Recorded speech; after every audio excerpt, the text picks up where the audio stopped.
Hello hello favour Leuba, പിന്നെ ആ വഴിക്കൊന്നും കണ്ടില്ലല്ലോ. തിരക്ക് കടയിൽ എപ്പോഴും തിരക്കാണേ. സൗത്ത് ഇന്ത്യയിൽ മുഴുക്ക ആളുകൾ വരുന്നുണ്ടാവൂലോ, അപ്പൊ തിരക്കുണ്ടാവും. നടക്കാത്ത വാച്ചെന്തിനാ കൈ കെട്ടണേ? അതഴിച്ചു തന്നിട്ട് ദാ ഇത് കെട്ടിക്കോളൂ. സമയം അറിയില്ലല്ലേ പ്രധാനം. ഇതിലിപ്പോ സമയം കൃത്യ 5:45. അപ്പൊ ഇതിന്റെ സൂചി മുന്നോട്ട് നടക്കാൻ തുടങ്ങിയോ? കൊറേ പിന്നോട്ട് നടന്നപ്പോ അതിന് തോന്നി കാണും എന്നാ ഇനി കുറച്ച് മുന്നോട്ട് നടക്കാന്ന്. എന്നാലും ഇനിയും കേടാവൂലോ. അപ്പൊ കേട്ടോ, അയൽക്കാരന്റെ ഗിഫ്റ്റ് ആയിട്ട് കൂട്ടിക്കോളൂ. സമയം ഇതിലും കൃത്യ. നിർബന്ധം അച്ഛാ തന്നോളൂ.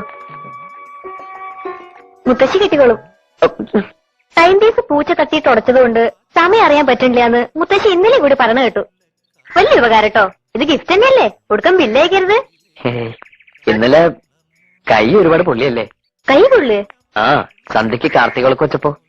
എങ്ങനെയാ കണ്ടത്? അപ്പൊ ആ പരിസരത്തൊന്നും കണ്ടില്ലല്ലോ. മനക്കണ്ണുകൊണ്ട് ദിവ്യദൃഷ്ടി ഉണ്ട് എനിക്ക്. അന്ന് തുമ്മിയ കാര്യം ഞാൻ പറഞ്ഞില്ലേ?